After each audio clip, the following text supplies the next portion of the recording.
Hello guys, இந்த வீடியோவில் சிம்பிளான ஹோம் ஸ்டைல் சிக்கன் பிரியாணி தான் பார்க்க போகிறோம். ஸோ இதில் வந்து சிக்கன் மேரினேட் பண்ணுறதோ இல்லை அரிசி தனியாக வடித்து கொட்டுறதோ அந்த மாதிரி எந்த ஒரு காம்ப்ளிகேஷன்ஸும் இல்லாமல் சிம்பிளான சிக்கன் பிரியாணி ரெசிபி தான் பார்க்க போகிறோம். நான் இன்றைக்கி 1 kg பிரியாணி செய்ய போகிறேன். அதுக்கு குக்கரில் 150 ml எண்ணெய் ஊற்றிட்டு அது சூடானதுமே 2 பட்டை, 6 கிராம்பு, 4 ஏலக்காய், கொஞ்சோண்டு வந்து கல்பாசிப்பூ போட்டு பொரிஞ்சதுமே 1 கிலோ சிக்கனுக்கு வந்து 1/2 kg வெங்காயம், சப்போஸ் வெயிங் மிஷின் இல்லைனா ஒரு 5 மீடியம் சைஸ் வெங்காயம் வந்து இந்த மாதிரி நீளவாக்கில் கட் பண்ணி போட்டு வதக்கணும். கொஞ்சம் வதங்கினதுமே 3 பச்சை மிளகாய் 2 உடச்சி போட்டுக்கிறேன். போட்டுட்டு கொஞ்சோண்டு இந்த லைட் ப்ரௌன் கலர் வந்ததுமே நம்ம வந்து 3 tablespoon ginger garlic paste போடணும்.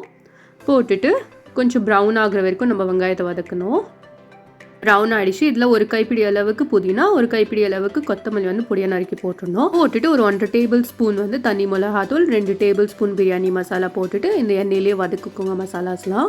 இப்போ வதங்கிடுச்சு. இப்போ 400 கிராம் தக்காளி போட்டுக்கிறேன், அதாவது 4 மீடியம் சைஸ் தக்காளி.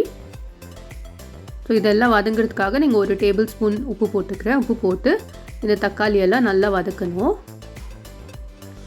இப்போ வதங்கிடுச்சு. இதில் வந்து 150 ml தயிர் ஊற்றிக்கிறேன். ஸோ நீங்கள் வந்து புளிப்பான தயிர் ஊற்றுறீங்கன்னா 100 ml தயிரே போதுமானது.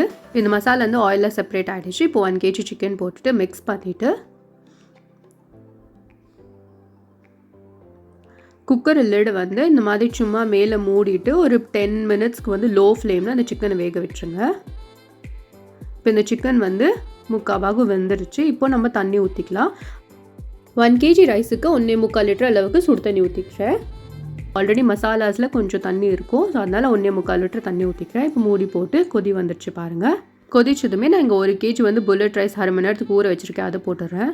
போட்டுட்டு உப்பு காரம் செக் பண்ணிக்கோங்க, கொஞ்சம் கறிக்க இருக்கணும். இப்போ இந்த அரிசியும் தண்ணியும் ஒன்றா வர ஸ்டேஜில் நம்ம குக்கர் போட்டுட்டு இது மேலே இருக்கிற விசில் வேண்டாம் எடுத்துட்டு சிம்மில் வந்து 15 மினிட்ஸ்க்கு வேக வச்சு எடுக்கணும். அவ்வளோதான், சிம்பிளான home style chicken biryani ready. இப்போ நான் அதை சர்வ் பண்ணி காமிக்கிறேன் பாருங்கள் எவ்வளோ உதிரியாக வந்திருக்குன்னு.